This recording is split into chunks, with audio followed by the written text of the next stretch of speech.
నమస్కారం జగన్ గారు. మీరంటే నాకు ఒక అభిమానం ఉండేది.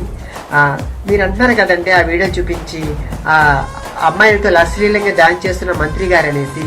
ఆ అమ్మాయి నేనేనండి, లేడీ గెటప్ శాంతి స్వరూప్. మీకు నేను తెలియకపోవచ్చండి, కానీ మీరు ప్రెస్ మీట్ పెట్టి మాట్లాడే ముందు మీ కార్యకర్తలు కొందరిని తెలిసే ఉంటాను కదండి. మీ షోలు కూడా నేను చేస్తున్నాను కదండి.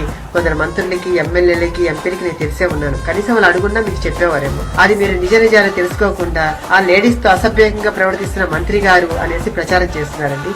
సో ఇప్పుడు నేను చెప్పేది మీ కాకపోయినా మమ్మల్ని ఆదరిస్తున్న మా ప్రేక్షకులకు మీ నిజాలు చెప్పాలి కాబట్టి నేను చెప్తున్నానండి. ఈ జనవరి 15వ తేదీ అనగా సంక్రాంతి పర్వదినాన రామచంద్రపురంలో సంక్రాంతి సంబరాలు అనే ఒక కార్యక్రమము కార్మిక శాఖ మంత్రి వాసంశెట్టి సుభాష్ గారు, హైపరాది గారి టీం ను పిలవడం జరిగిందండి. మరి మేము వెళ్ళినప్పుడు ఎంటర్టైన్ చేయాలి కదండి, డాన్స్ చేస్తాం, స్కిట్లు చేస్తాము. అందులో భాగంగా మేము డాన్స్ చేస్తూ ఆ మంత్రి గారు ఆడ కూర్చొని ఉంటే ఆయన మేము బలవంతం పెట్టి, సార్ మాతో పాటు మీరు 2 స్టెప్పులు ఏంటి సార్ అని మేము బలవంతం పెడితే ఆయన మా కళాకారుల్ని కాదనలేక ఆయన మా మీద గౌరవం తోటి వచ్చి 2 స్టెప్పులు వేశారు. ఇంకో విషయం తెలుసా అండి, నాతో ఆయన డాన్స్ చేయలేదండి. ఆయన డాన్స్ చేస్తున్నప్పుడు నేను ఆయనతో వెళ్లి నేను 2 స్టెప్పులు వేశానండి. దానిపోయి మీరు రికార్డింగ్ డాన్స్ అని చెప్పి సృష్టించేసి అందరిని బ్యాడ్ చేస్తున్నారు. దానికి పోయేసి మీరు ఈ రోజు ఇంత ప్రచారం చేశారు. దీనివల్ల అటు వాళ్ళని ఇబ్బంది పెడుతూ, ఇటు మమ్మల్ని కళాకారులు ఇబ్బంది పెడుతూ, ఎందుకంటే ఈవెంట్ల ద్వారా మేము బ్రతుకుతున్న వాళ్ళని.